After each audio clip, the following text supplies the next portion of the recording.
رمضان کی برکتوں کو سمیٹنے کے لیے ضروری ہے کہ آپ کے دل کا برتن پاک و صاف ہو، آپ کا سینہ صحیح سالم ہو۔ صحیح سالم کا مطلب ہے حسد سے، کینہ سے، بغض سے، انتقام کے جذبے سے، جلن سے، ان تمام چیزوں سے دل کو پاک و صاف کر لیا جائے۔ کسی مومن کے سلسلے میں آپ کے دل میں کینہ کپٹ نہ ہو۔ حضرت انس خادم رسول تھے، اللہ کے نبی صلی اللہ علیہ وسلم کی 10 سال خدمت کی ہے، حضور نے ان پر بڑی توجہ فرمائی، بیٹے کی طرح پالا پرورش کی۔ حضور نے ان سے ایک موقع پر کہا یا بنیا، اے میرے بیٹے،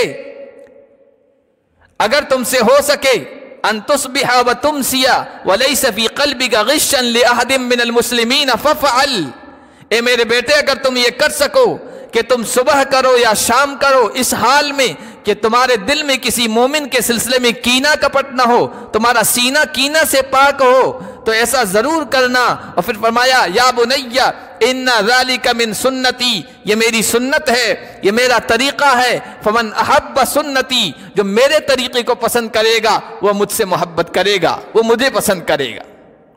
سینہ ہمارا کینے سے پاک ہونا چاہیے رمضان سے پہلے۔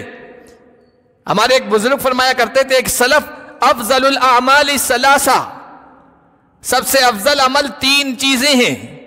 پہلی چیز سلامت الصدری، سینہ کینے سے پاک ہو، بغض سے پاک ہو، حسد جلن سے پاک ہو۔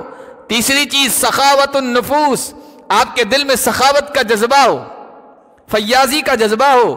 تیسری چیز والنصیحۃ للامہ، عام امت کے افراد کے لیے آپ میں خیر خواہی کا جذبہ ہو، بھلا چاہنے کا جذبہ ہو۔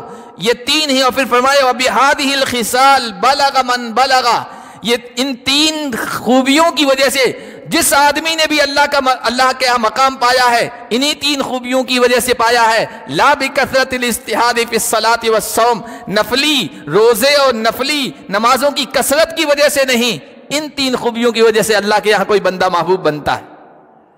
ان میں سے ایک سینہ پاک ہونا ہے۔